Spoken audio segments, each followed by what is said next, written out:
We leave you this Sunday with seals at rest near Mount Desert Island in northern Maine.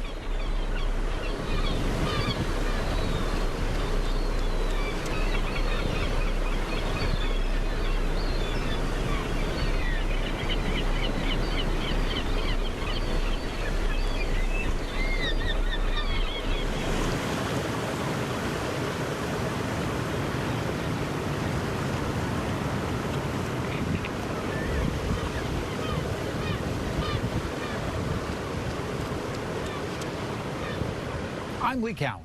Please join us when our trumpet sounds again next Sunday morning. Until then, enjoy the rest of your holiday weekend.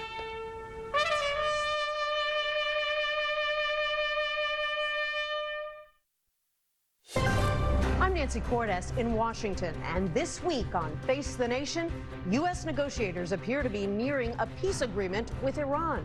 We'll have the latest. Sources familiar with the talks tell CBS News that the latest proposal to end the war, which is now in its 13th week, includes a process to reopen the Strait of Hormuz, the unfreezing of some Iranian assets held in foreign banks, and a continuation of negotiations over Iran's nuclear program. We'll talk to the president's top economic advisor, Kevin Hassett, about the impact of the war on the economy. And we'll take a closer look at the outrage on both sides of the aisle this week over the creation of a $1.8 billion anti-weaponization payout fund. Maryland Democratic Senator Chris Van Hollen will be with us. We'll also hear from a bipartisan duo working to fight anti-Semitism in politics, New York Republican Mike Lawler and New Jersey Democrat Josh Gottheimer. Plus, as the World Health Organization warns that Ebola is spreading rapidly in the Democratic Republic of the Congo, we'll talk to Dr. Deborah Birx. And finally, a special Memorial Day conversation with two Medal of Honor recipients about the significance of service. It's all just ahead on Face the Nation.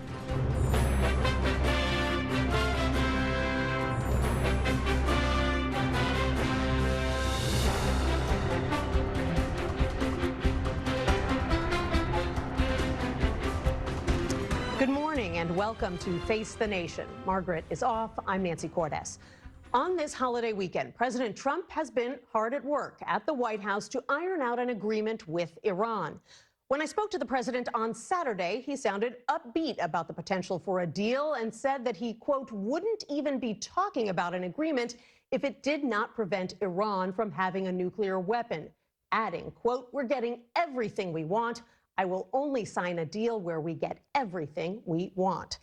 But it appears that most of the nuclear decisions would actually be left to the next round of negotiations. And that has some Republicans worried this morning. We're going to begin with senior foreign correspondent Imtiaz Tayeb reporting from Tel Aviv. In New Delhi this morning, Secretary of State Marco Rubio had this to say about Iran. I'll leave it to the president to make further announcements on it. Suffice it to say that some progress has been made.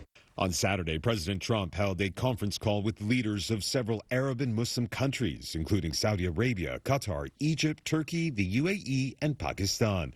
In a Truth Social post afterwards, the president said an agreement has largely been negotiated, subject to finalization between the United States of America and the Islamic Republic of Iran. Pakistan's Army Chief Asim Munir, who's been acting as lead mediator, was in Tehran at the time, where he met with Iranian leaders as part of attempts to narrow the remaining gaps with Washington.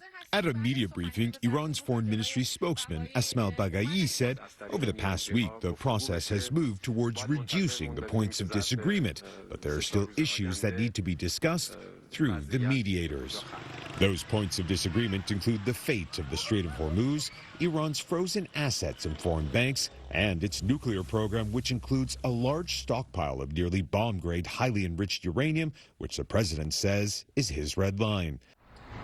And after his calls with Muslim and Arab leaders last night, President Trump also spoke to Israel's Prime Minister Benjamin Netanyahu. Now, a senior Israeli political source has told CBS News the PM made it clear to the president that Israel would retain the right to take action against what it sees as threats, including in Lebanon. Nancy, amid reports the potential agreement between the U.S. and Iran would also see an end to the war there.